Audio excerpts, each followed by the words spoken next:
wonderful honor of welcoming you all tonight to this beautiful place that was made possible by Robert Bennett, Dr.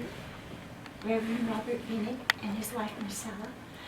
And we're grateful to them to offer this to us, and we're happy that you're here. And enjoy the surroundings as much as you're going to enjoy this reading. I just want to say that my husband bought this store 15 years ago, Ifani Menkiti, and he passed away almost 3 years ago. But myself and my 4 children, we own the store now. Yeah. And we're happy to have James as manager and Fiona, who does a lot of help for him. I know that tonight would be especially, what should I say, to the heart of my husband, because he and Peter Balakian had a wonderful connection between the histories of their country. My husband was from Biafra, who suffered a war of starvation and annihilation of a lot of people, and he shared the history of Peter Balakian's Armenian culture. So I know that he would be very happy to see all of you here tonight, so thank you for coming. And I think we have Zoom, right? Yeah, we do. Oh, hi Zoom, welcome.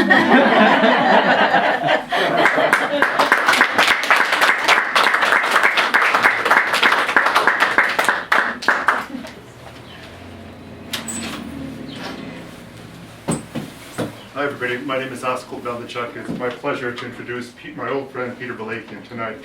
Let's see if I can see my notes here.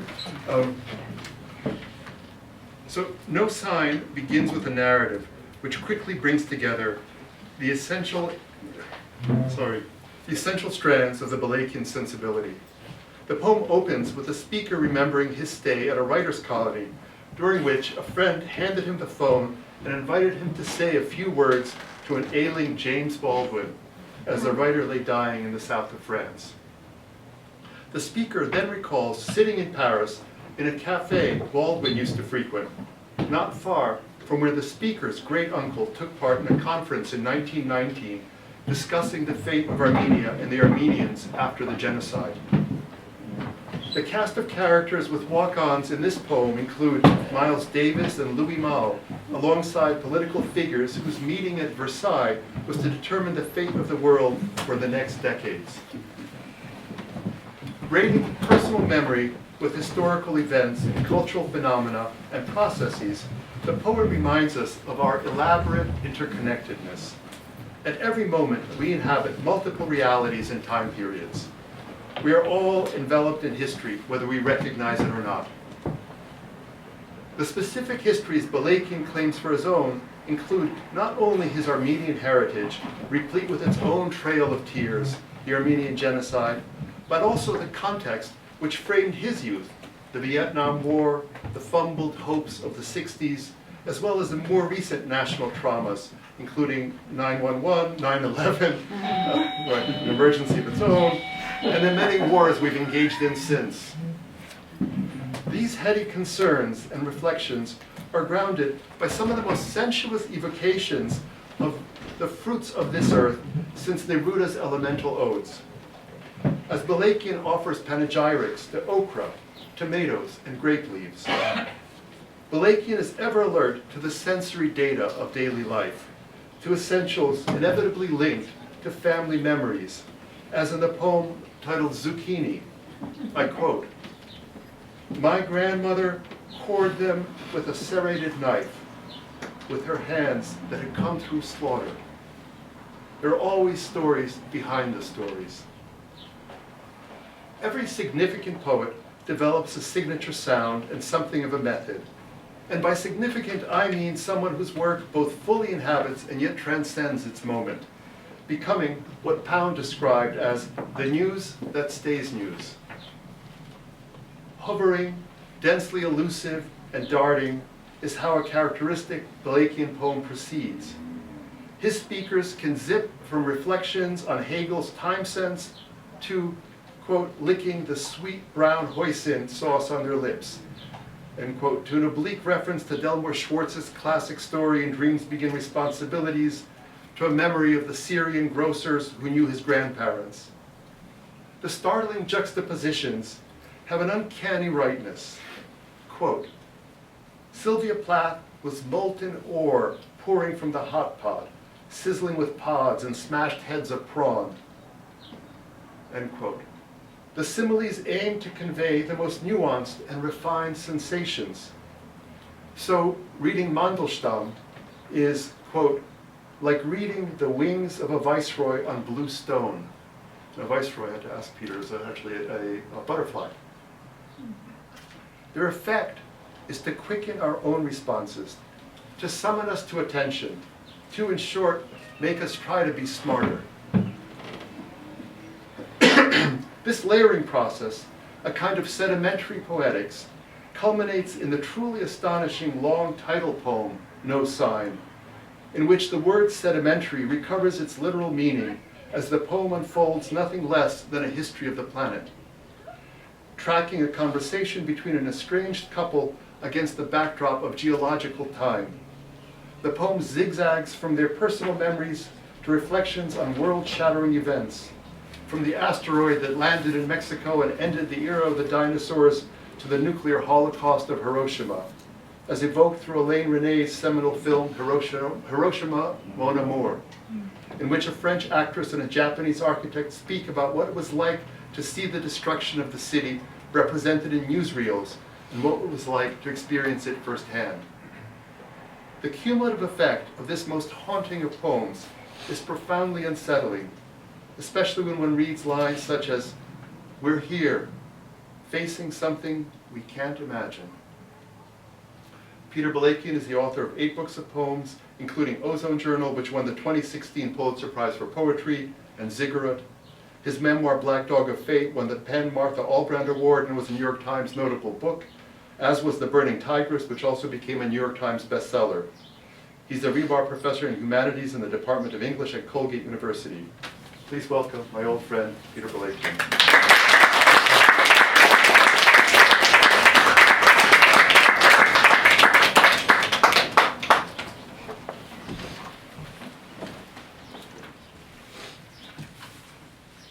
Just a reminder, because I always forget to do this, cell phones, turn your cell phones off, thank you. This is great to be here. It's a totally unique ambience, never read in a Victorian parlor before, except at Yaddo, the artist colony, where I spent various residencies, and so that maybe will hook into my reading tonight, a little bit of Yaddo as well. And Carol, thank you for being here tonight and for your whole family's project with the Grolier. We also miss Ifene. He was such an amazing force, and those of you who knew Ifene know what I mean. And so the Grolier is a great, extraordinary American cultural zone, the temple for poetry, and I hope everyone here, I know I'm speaking to all of you who realize that, but I do hope we all continue to support that bookstore, the bookstore in every way possible. James, thank you so much for all you've done to make this evening work here in this space.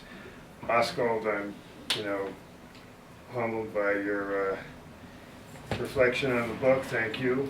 I'm not the only writer who would say that Askold is an important fiction writer, an important essayist, editor, and publisher. In some ways, he's the James Laughlin of our generation. Those of you who've read Agni Review for decades understand that's Askold's brainchild, and now you're aware of what Arrowsmith Press is doing. That's Askold's brainchild. To use the cliche, I say to Askold, I don't really know how you do it. How you teach, how you do it, you do at the university, write the fiction you do, and make so many books possible. My own life would be so much less without Askold. So thanks for being here tonight.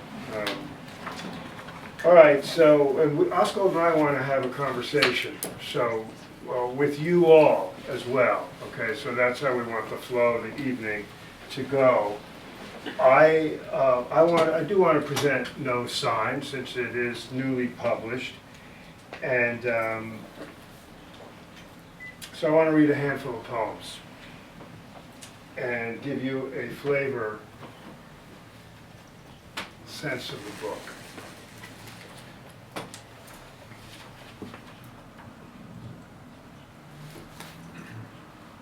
The imagination is a strange place.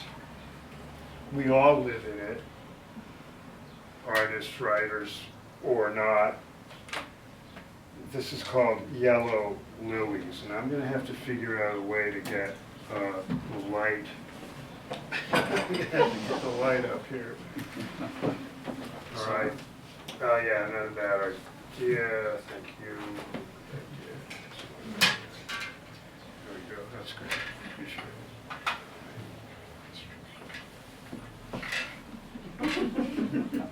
That's great. No, I don't need it up that much. Yellow lilies.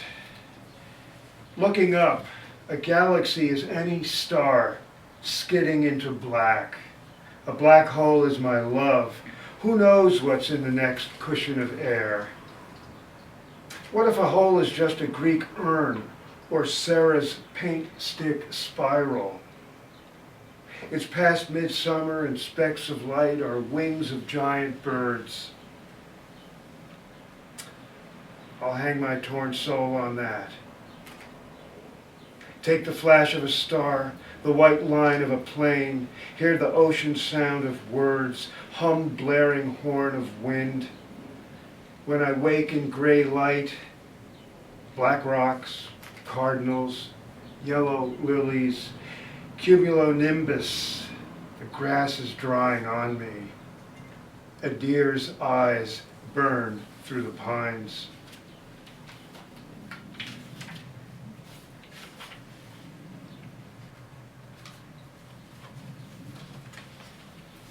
I wrote this poem at a moment in which the emergence of a malignancy in the nation was emerging, the threat and unfortunately the fulfillment of that threat to our democracy. And you'll pick up the references to our own dictator.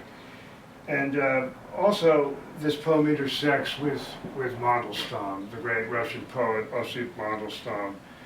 And as you know, his life was cut short by a dictator, Stalin, who arrested him for not going with the drift of the new prolet cult aesthetic of Russian Revolution, late 1920s, and then because Stalin recited, he never wrote it down, he recited a poem satirizing Stalin. KGB arrested him, and the rest of his life was spent in labor camps and transit camps, and he died of famine and disease at the age of 47. So, and now, you know, just thinking of the legacy of the current dictator, Putin, and his monstrous assault on the sovereign Republic of Ukraine. This poem circles back to me just personally in a way that I didn't imagine when I wrote this poem several years ago. Summer Ode. Today it's gray sky, green rain, Russian sage, mauve iris, lavender spiderwort. What a garden to look at while I read Mandelstam's poems of 1928, like reading the wings of a viceroy on a blue stone. Then you called from way over there, and what happiness filled me up. And then the airwaves came with the news that thugs had deepened their grip on the country. Light always shifts before a hurricane. Remember the black velvet night of the year when a poet was arrested for doing his work. His work! Elliptical waterfall of the word. Every reader can smell the rotting corpse. Every reader can tell when her nation is cast under a canopy of collapsing trees. Every reader has a soul that moves like water under rock. You can't miss the fake hair of the lubricious lizard as he crawls out of darkness. For now, beloved nation is a phrase hanging from a live wire. Every reader checks her passport for facts and truth.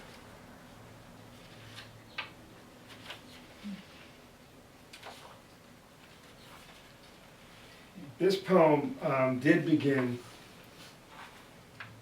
the poem began years later, but the prodding memory was this moment when, at the artist colony Yaddo,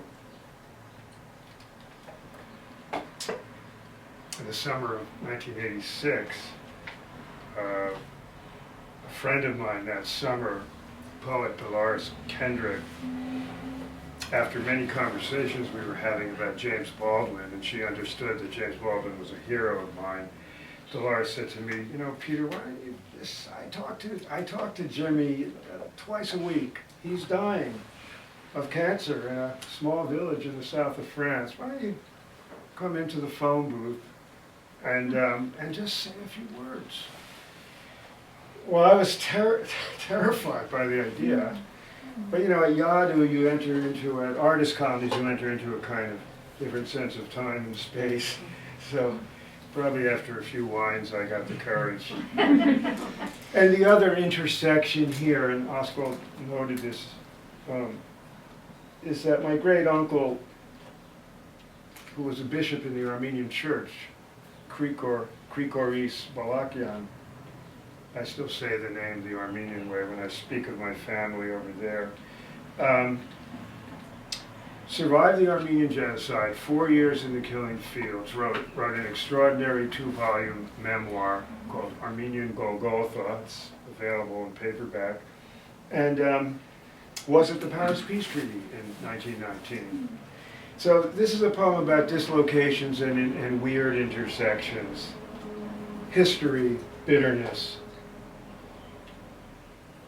A phone booth, August, Yaddo, Saratoga Springs, air of the Tiffany parlor, sour scent of empty wine bottles. My friend handed me the sweating receiver. Go ahead, say hello. What could I say to James Baldwin, who was dying in the south of France? No name in the street, Paris, Algiers, Little Rock, you can fill it in. I'm sitting at Les Deux Magots with my NY Yankees umbrella in my lap, a wide glass of wine from some vineyard of Burgundy in my hand, recalling that Baldwin sat here, drinking scotch all day and writing as friends dropped by. And it hits me, just over Pont de Sully, my great uncle sat in a big treaty room in 1919 representing Armenia.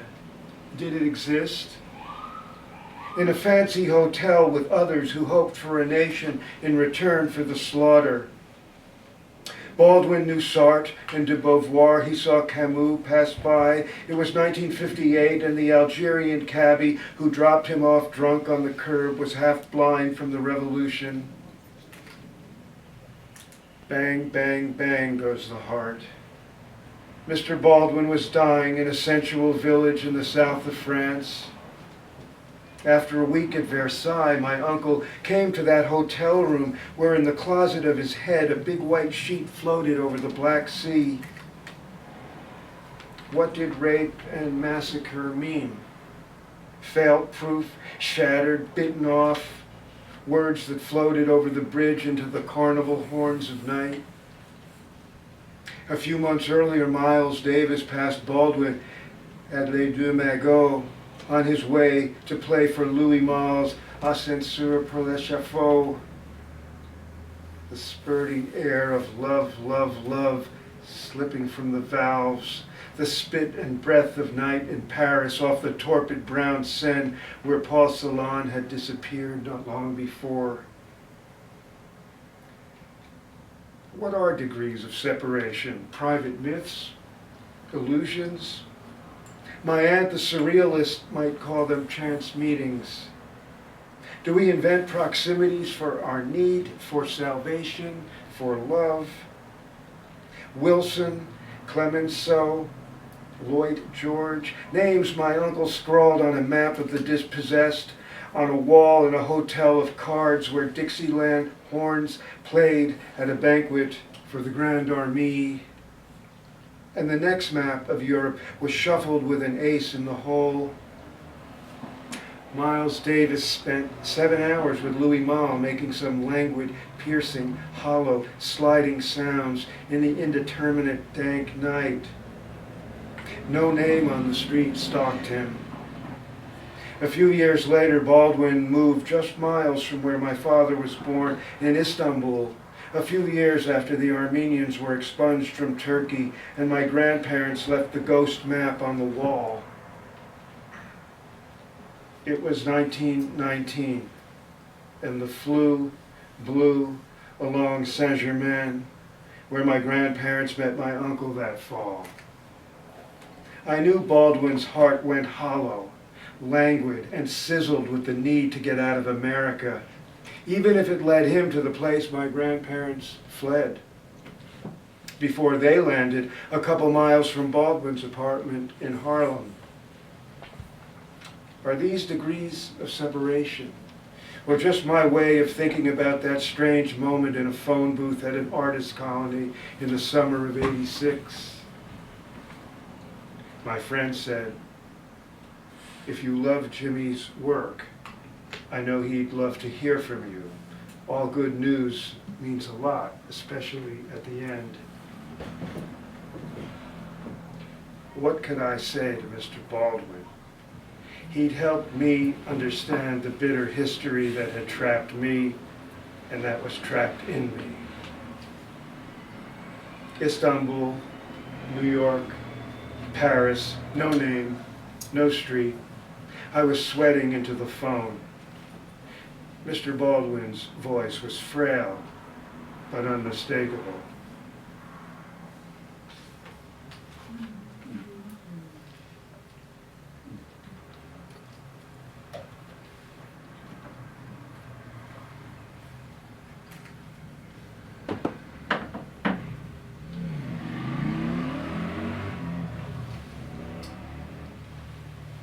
Okay, Askold's put me on the spot tonight, but I think I'm caving.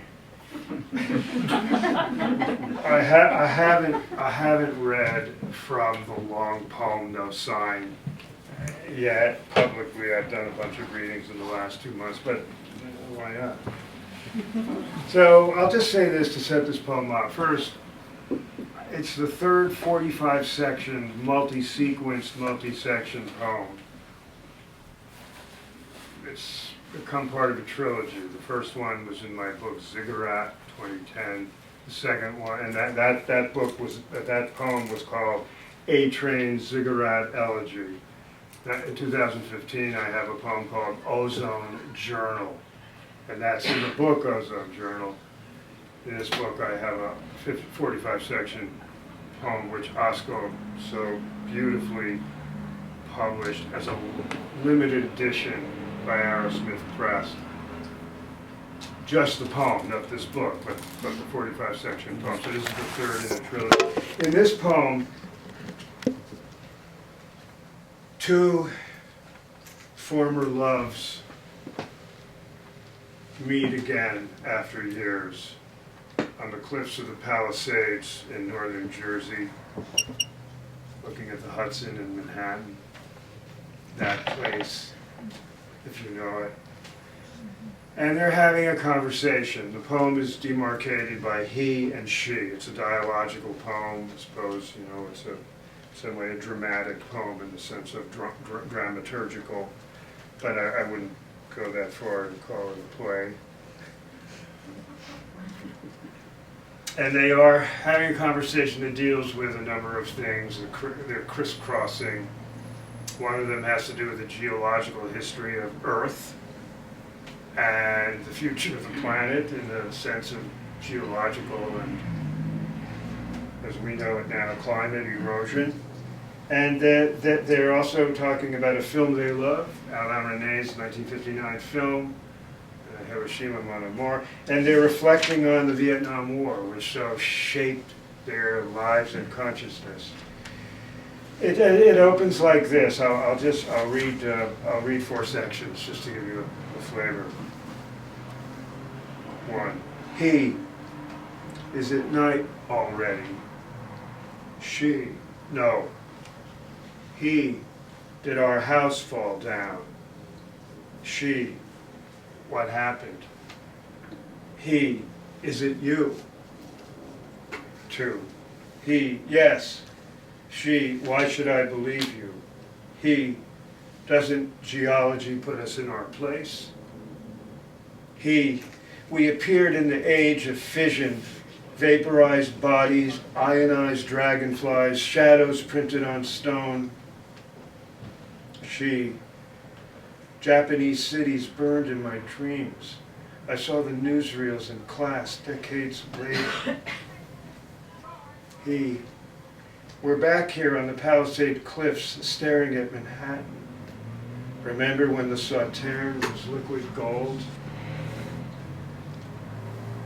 Section 3. She, in the beginning there were alpha particles and gamma rays. We always see daylight through the kitchen window near dusk. You can't forget how dusk turns the hydrangea deep blue. We can't forget the glowing dioxin sun, the no-gaze, morning bright light, blue Agent Orange sky, even now, after all. Section 4. He, Godard called Hiroshima Mon Amour, Faulkner plus Stravinsky. She, remember at the Angelica, September, smell of light rain, warm sidewalks, shop awnings, late summer. He, the Norend curtains opened, the Norend curtains closed. We stared at Kanchi, birds, sketches of roofs, a tree. The lovers walked through the curtains either way. Time shifted like breeze through eye sockets. She, they said goodbye and the Norend curtains opened and the past was a burning city, seen in silence, images on screens. Louis, what did Hiroshima mean to you? Elle, the end of the war, fear and terror that it could happen to us, then indifference, astonishment that they dared do it, then it became an unknown fear.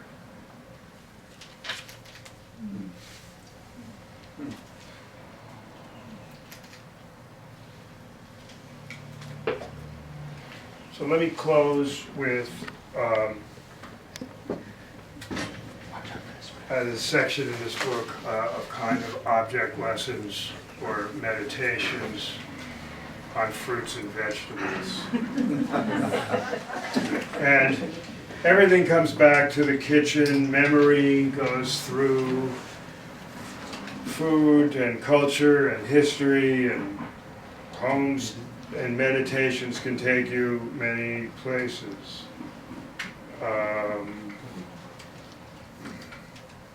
And sometimes they evoke historical vibes. This is called Eggplant, and you'll get. I think you'll see. You know, my grandmother. I had mentioned her. She appears in. She seems to endlessly be an animating force of energy in my mind and my life. She started haunting my poems back in the 1970s. She then became a central character in my memoir, Black Dog of Fate. And there's no end to my maternal grandmother, Nafina. Nafina was an Armenian bastardization of Athena. Because as you know, if you know Armenian, there's no diphthong for the TH, so Ath got Naf. only survivor of her family. Everyone was murdered by the Turkish killing squads in the first week of August of 1915 in their home city of Diyarbakir, southeast Turkey today, once historic Armenia. She and her first husband died on the death march. She survived it with her two infant and then toddler daughters by the time they made it to the U.S. And she remarried, and the last of her next two children, my mother, still going strong at 95 and still cooking. This is called Eggplant. I loved the white moon circles and the purple halos on a plate as the salt sweat them. The oil in the pan smoked like bad days in the Syrian desert when a moon stayed all day, when morning was a purple elegy for the last friend seen, when the fog of the riverbank rose like a holy ghost. My mother made those white moons sizzle in some egg wash and salt. Some parsley appeared from the garden, and summer evenings came with no memory but the table with white dishes.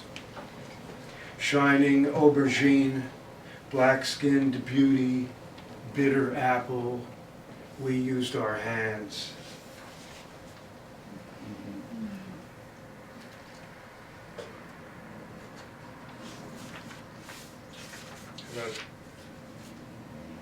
Two sort of love poems to close. Apricot. Lightning hit you from the orchard cliff and something poured into your pink orange in the mud black. I lay in your shade with hands that touched mine the way light touches air. Wind blew through our eyes. We ate you sun clean as hawks swooped over us, labyrinthitis of the sky. We felt the earth. Sunlight was our blanket. Your juice grazed our tongues. Red-tinged skin spilled your seeds. It could have been St. Elmo sizzling your branches. Dozens dropped on us. Sun, fire, stone, pit. We bit the skin with our nails.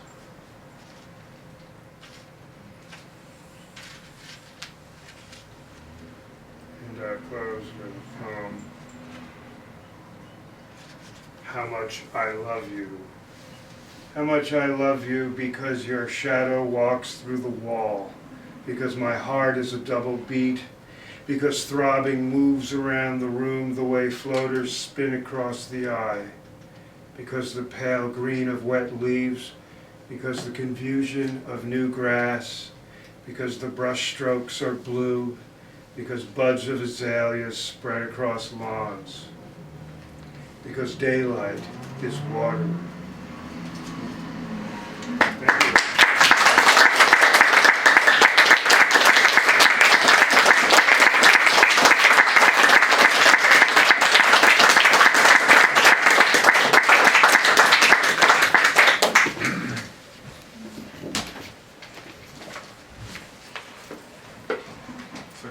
See if we can remain unmasked. Yeah.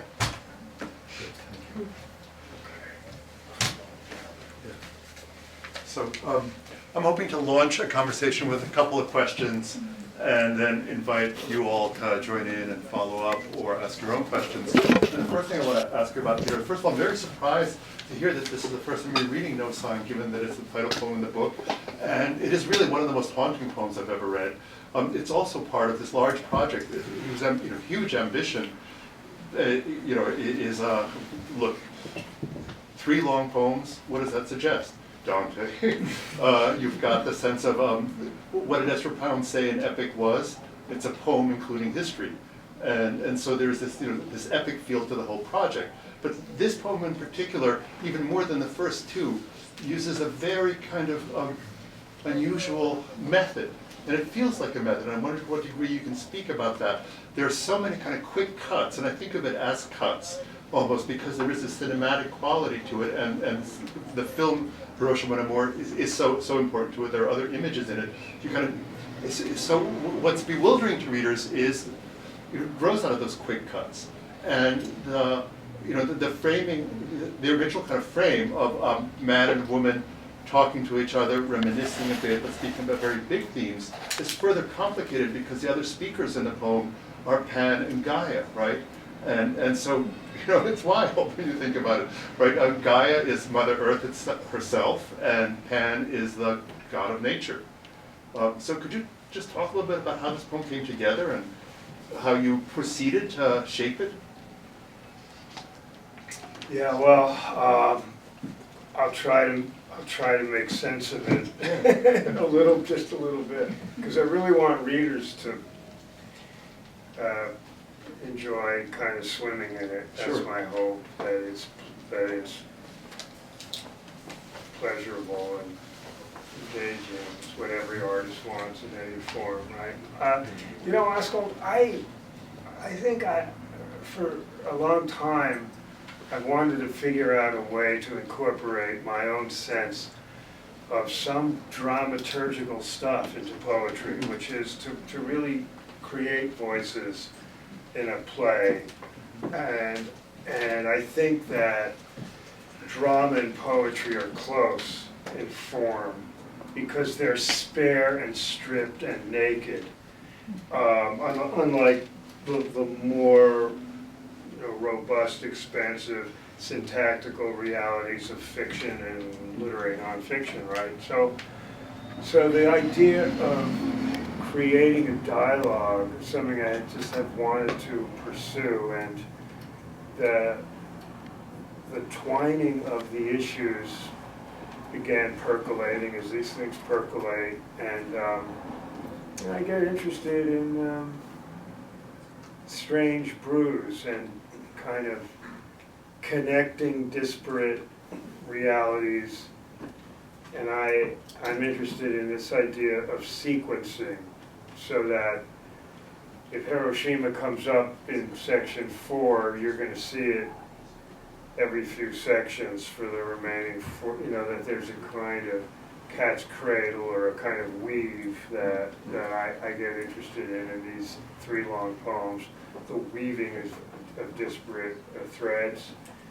And, I suppose the idea of anchoring these 2 characters in a place was appealing to me. And I chose a place I've spent a lot of time in my life, those Jersey cliffs.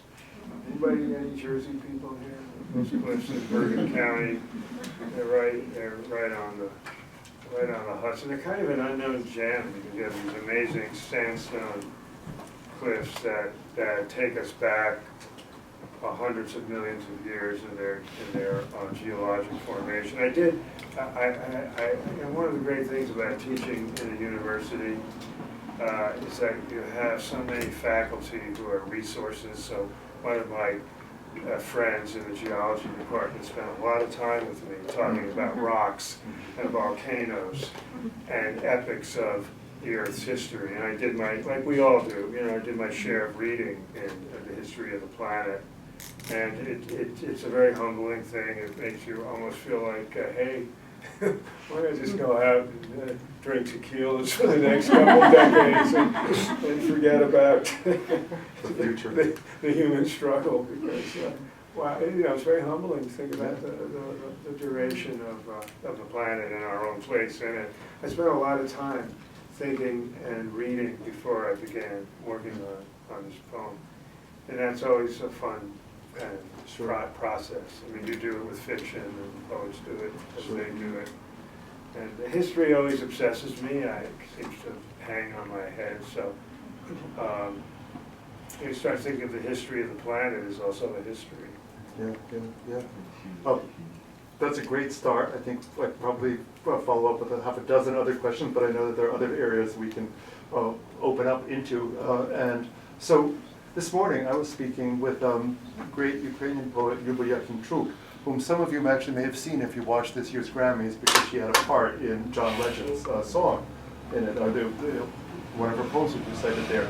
And she's somebody who has been was a refugee twice over. So she's originally from the eastern part of the country that had been invaded, and she fled to cave, and then she had to flee cave. And throughout it all, she's been writing poems. And so, a natural question was, what the hell? I mean, even in wartime, poets are writing. And this is something you and I have spoken about before. The other day we're remembering those lines from Czesław Miłosz. What is poetry that does not save nations or people? A connivance with official lies, a song for drunkards whose throats will be slit in a moment. So there's on the one hand the sense of high expectation, but there's also the kind of implausibility of poetry in a time of war. What gives? What do people look for? How what can it do? Well, I think of one, people, all of you can chime in on this as we talk more broadly, but I think of Mandelstam near the end of his life saying to his wife, she recorded it, and it's in her great memoir, Hope Against Hope, book I recommend passionately if it's a book that hasn't come your way. Nadezhda Mandelstam's Hope Against Hope, Volume 1, and there's a Volume 2. Mandelstam said, look, poetry is so feared and respected in this country, it gets you killed. Now there's a lot to do with that. There's a lot to unpack there, almost semiotically as well as etymologically and culturally and aesthetically and so forth. But, it gets you killed. The naked language of the poem has a kind of electric impact because it's compressed, it's delivered in pulsating rhythms and vivid images. The poem is naked language, right? I mean, it's bare-boned in that way, and therefore it makes an impact on a civic space in times of duress. I mean, it's terrible to take Mandelstam's context and then transplant it to non-authoritarian societies. Does that mean by logic, syllogistic, whatever conclusion that in democracies poems don't matter? I mean, that's not true, but it's something to chew on. But anyway, Mandelstam was on to something about the power of the poem in times of crisis and its electrifying effect, and especially on those, in the dictator's seat, who want to snuff out those voices. And at the same time, in a much more kind of comfortable space, the kind we inhabit here, where language is not at risk, and poetry is not at risk in the same way. But what is so, for me, so very powerful, and it's one of the things that I so love about No Sign, is that poetry can, as you suggested, break through the kind of conventional usages of language to somehow get at a sensation of truth. And that's, for me, its power, even under these circumstances, that it makes me aware of dimensions of being that conventional sort of usage simply omits and can't get at. And, so it's not just, of course, poetry that does this.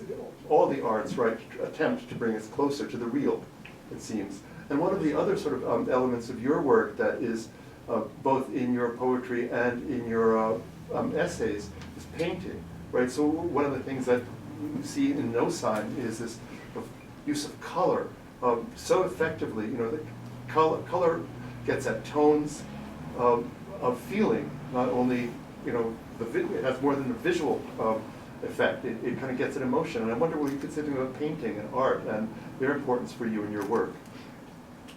Well, I love your phrase, sensation of truth. Yeah. Is that your phrase, sensation of truth? Because that's kind of the ultimate fusion of linguistic resource in some way. I always like to remind myself, and I talk about this with my students around the workshop table, that when you're in the presence of a lyric poem, you're always in a kind of lineage with poetry's origins, which lie in chant and prayer, song and dithyramb. In the poem, the lyric poem, as opposed to the dramatic poem, or the epic poem, or the narrative poem, the lyric poem has that archetypal potential power in it, which is the chant and prayer and song power. And the chant and prayer and song power can also pierce, you know, and we're really facing this crisis in our culture today with the monstrousness of conspiracy theories. You know, from the 2020 election was stolen to white supremacy, paranoia, which we see being acted out every month now. I mean, it's a tragedy. But I come back to the idea that poetry pierces rotten language. You know, it flushes out rotten language, phony, rotten, corrupt language. And so poetry's province is always a kind of authenticity of language. That goes a long way when you're struggling to assess what's real. You know, I mean, that's part of literature's project. Yeah, absolutely. And so, as for painting, Askold, I'm just one of these people who's obsessed with the visual arts. Yeah. I did do some painting when I want to get back to it sometime before I depart. I did do painting when I was younger, and I just inhabit the visual arts, and many poets are ekphrastic. I definitely would own an ekphrastic cap if someone put it on my head. And visual artists really give me energy. You know, whether it's I have a cycle of Andy Warhol poems, and I have many different runs through visual art. So it's also the image is a sensual reality, and paint is a sensual reality. It's a nice synergy. Yeah.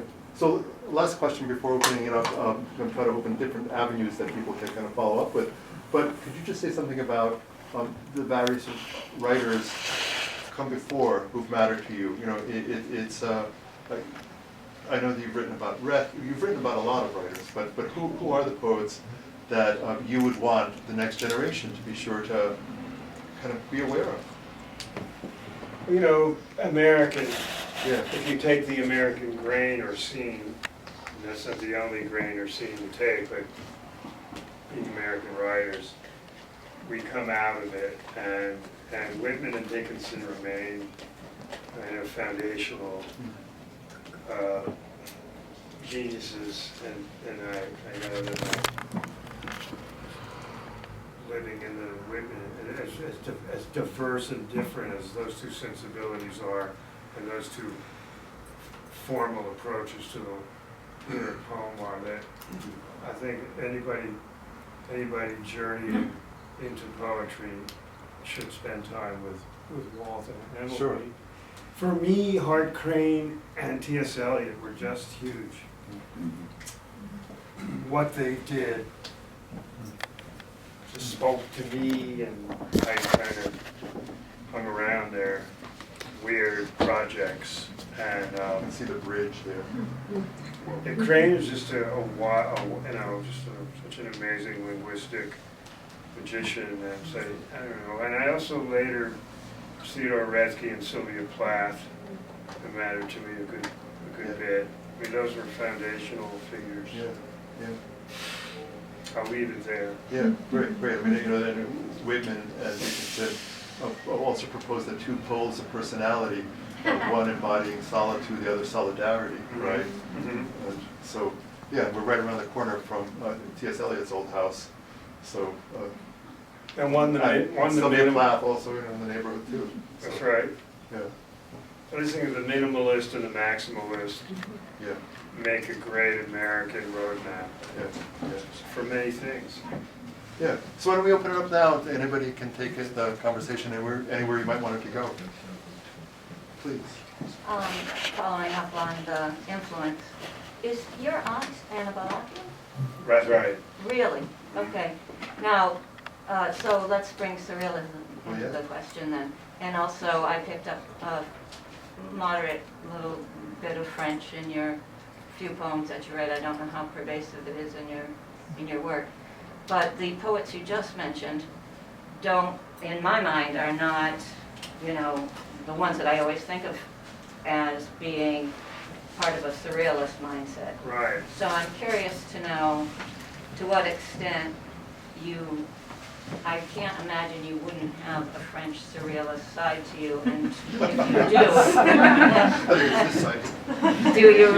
you it's got to be in your consciousness, I would imagine. There's a longer conversation to be had. I write a little bit about my disagreements with my aunt, and an amazing woman and pioneering scholar of her generation, wrote a lot of books about French poetry, and she was the John the Baptist of the Surrealist movement. But it didn't have much impact me. I think what's interesting about surrealism is the conceptual part of it, the wild, dissociative imagining. I suppose in one way Rimbaud was the first surrealist, and the two French poets I had most impact on me as a younger writer were Rimbaud and Apollinaire, but not so much the Breton thing. I don't find it that interesting. It's very academic to me. But their impact is important. Like if you look at Neruda, for example, he kind of is actualizing surrealism in a way that I find appealing. But much more to say about it. Well, you did mention in talking to him about bringing together disparate realities. Yeah. So there was a little subconscious Sure. Breton right there. I think surrealism as an intellectual movement is important. I think the French practice of poetics didn't affect me that much. I'd go to Neruda would be my avenue more into the, as I say, the realization of the movement or of the sensibility or of the imagining. But it is interesting, just because you do juxtapose, right? Or isn't that the classic definition of surrealism? That it's the juxtaposition of an umbrella and a sewing machine on an operating table, and it's the thing that I think in surrealism is that it is working with dreams. Sure. And psychoanalysis and Sure. Marxism. Sure. And your sort of approach to history and facts and the concrete realities of the world is different. You seem to believe in the world more, in the conscious world more. That's right. Yeah. Yeah. Yeah. That's right. I agree. And, it's interesting. I just wrote a long piece on Mandelstam, and Askold's read it, and we've had some conversation about it.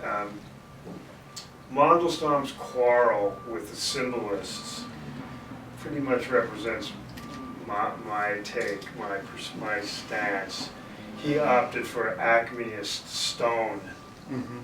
Right. Kind of immersion in history and culture and artifacts, and found the symbolists were lost in a kind of deracinated effetism. Didn't appeal to him. I feel a little bit. I think Mallarmé is a wonderful poet, but still precious. Precious. He's a wonderful poet, but both are true. Yeah, which reminds me of a line of Derek Walcott's, who loved a lot about Wallace Stevens, but said, nice noise, Wally.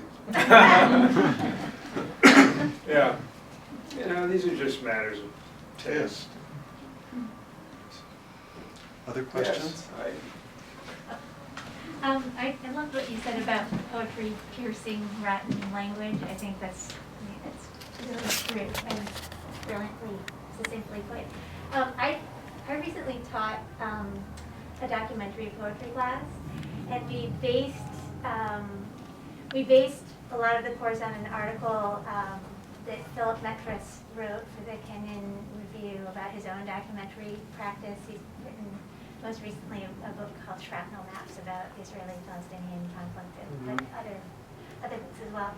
And he sort of his rationale for documentary poetry is that it both a poem that's based on a document expands the document, and the document expands the poem. But he also said that the reason to do it, the reason to write about history and politics in poetic form was because poetry can be direct in its appeal to emotion, and that engages sort of response, and it sort of insists on the reader doing something with the information that we might not Absolutely. feel that impetus. Absolutely. Yeah. That's just well said, and I agree. It's an orientation of mine for a long time. And I think the idea that the document, the granularity of the fact of a text can now be launched into an emotional and possibly personal engagement can make history come alive. I mean, I've written about this a bit, in an essay form, that literary writers can blow a hole in a huge, fabric by taking on history. And they can bring history to a broad range of readers in a way that scholars can't do. And of course, I believe that scholarship is vital and necessary, and I love it, it's important. But, think of what Primo Levi's survival in Auschwitz has meant to millions of readers in a way that there's no other kind of way to get in. Scholarly books aren't going to get in there. So that follows along what you're saying about literary imagination's engagement with history brings a lot to the world, and in ways that are different than film. That's powerful, obviously, too. So yeah, that sounds like a good course. In fact, I'd love to see the syllabus. Other questions? Oh, is that a question or just a palm frond? Okay. So let me ask you, you just used the word imagination again, and it's one of those things that when I talk to my students, we realize that it's a term that not many people really have a handle on. It's not something we study. What is the imagination? And yet William Blake said that we are of imagination all compact. And T.S. Eliot observed that we are cursed or blessed by the creatures of our imagination. And so, you asserted we all have it. It, in some ways, creates the lens through which we experience things. I wonder if you could say something more about how you understand the term. Again, so often used, so prevalent in literature courses, and yet so little discussed directly as an aspect of our being. Our self-aware kind of analysis. I was thinking of William Carlos Williams's obsession with the idea of the imagination in Spring and All.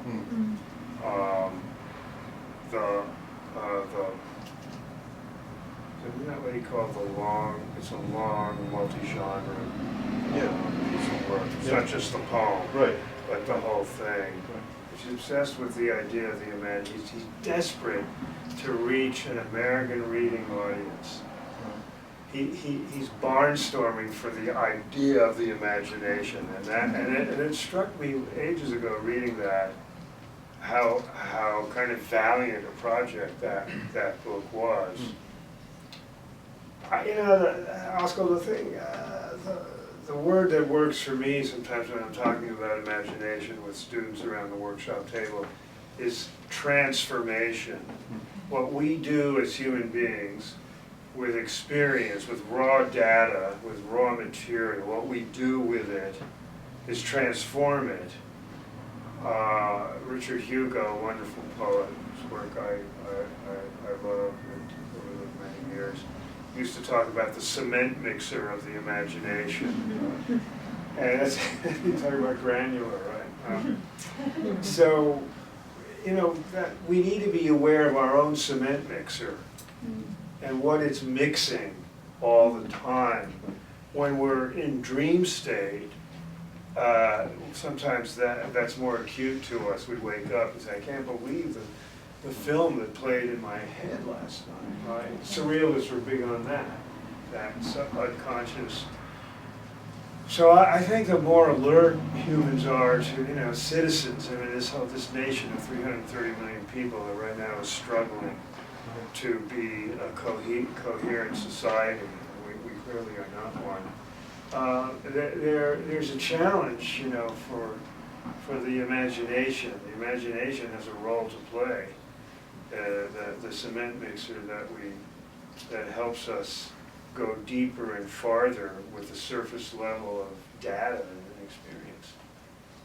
All artists work in it, but I think all humans are forever there. Just depends on how deeply we want to go there. We should have a course, Askold. Imagination 101. It's a great idea. Well, isn't imagination the source also of all our hope? Sure. But that's the imagination as, yeah, I mean, there's so many spokes often. We're talking about imagination now as envisioning and going beyond. And I don't mean in a Blake-like way, but I mean even in a social way. Well, you know, it seems like evil is a failure of the imagination, the inability to imagine a reality outside your own consciousness, and therefore a willingness to destroy it. It gets us into the whole issue of otherness and empathy, which means we can imagine. Right. And you're right, killing and mass killing. And yeah, it's totally evil is a failure, and that's a good one. You got it. That's Askold's kind of aphorism of the evening. Evil is a failure of imagination. Other questions? I think we have time for one more. Yeah, then there's food and drink, and I'm happy to write in books. Signing books, I know there's one out there percolating. Don't hesitate. This is a great opportunity.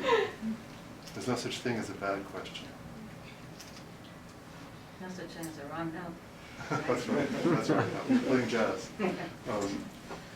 Okay, well then perhaps you want to ask them one-on-one. Thanks a lot. Thanks so much, guys.